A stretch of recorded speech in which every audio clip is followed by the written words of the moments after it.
Pada umumnya, kita lebih peduli dengan kesehatan jasmani dan kurang memberi perhatian kepada kesehatan rohani. Kita berusaha untuk rajin berolahraga dan menjaga asupan makanan bagi tubuh jasmani kita agar tetap sehat dan fit, khususnya di saat pandemi ini.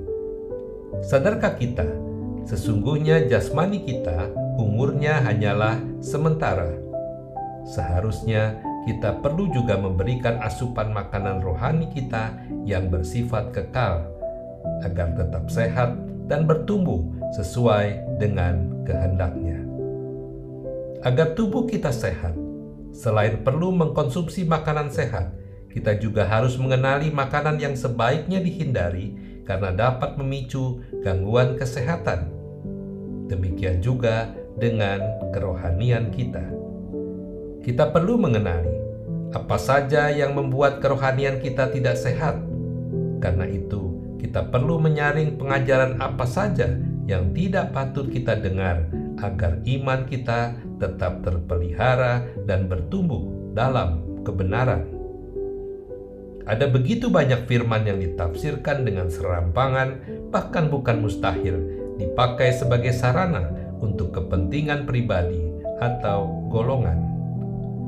Firman Tuhan telah memperingatkan kita untuk berhati-hati seperti tertulis dalam Matius 24 ayat 24. Katanya, sebab Mesias-Mesias palsu dan nabi-nabi palsu akan muncul dan mereka akan mengadakan tanda-tanda yang dahsyat dan mujizat-mujizat sehingga sekiranya mungkin mereka menyesatkan orang-orang pilihan juga. Alkitab mencatat berulang kali tentang adanya penyesatan di dunia ini, menjelaskan bahwa para penyesat ini akan datang bagaikan serigala berbulu domba dan banyak yang akan tersesat oleh karena mereka.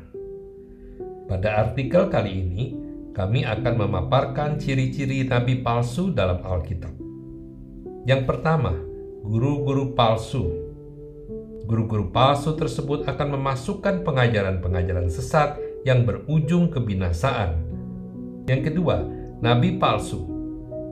Dalam hal ini berarti bahwa nabi palsu adalah ia yang memberitakan Injil lain yang berbeda dengan Injil yang diberitakan para rasul.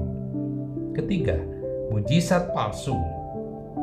Bahwa jika seorang nabi berkata demi nama Tuhan, namun perkataannya tersebut tidak terjadi, berarti perkataannya itu tidaklah difirmankan Tuhan, maka ia adalah nabi palsu. Adapun nabi palsu yang mengadakan mujizat sehingga membuat orang percaya dan tersesat, dalam hal ini kita perlu melihat buah yang dicerminkan mujizat tersebut, sebab sihir tidak akan mencerminkan buah-buah roh. Yang keempat, lihat buahnya.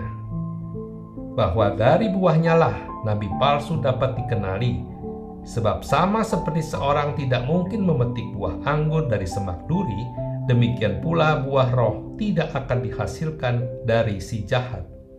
Oleh sebab itu, kita perlu meneliti apakah mujizat yang dilakukan mencerminkan buah roh.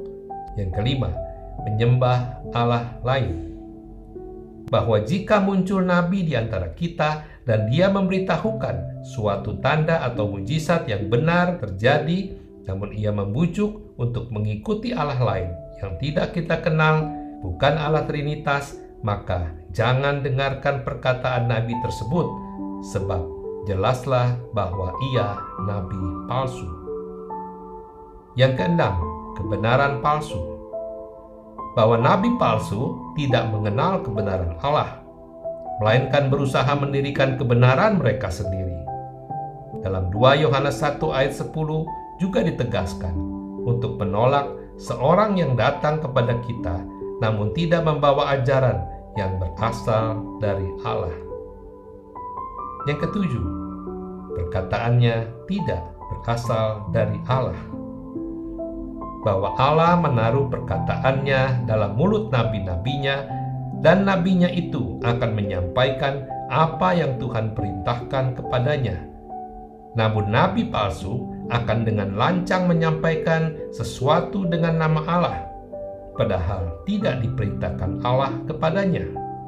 Dalam 1 Yohanes 4 ayat 1-3 ditegaskan agar kita menguji pernyataan-pernyataan terilham dari seorang nabi, apakah berasal dari Allah atau bukan.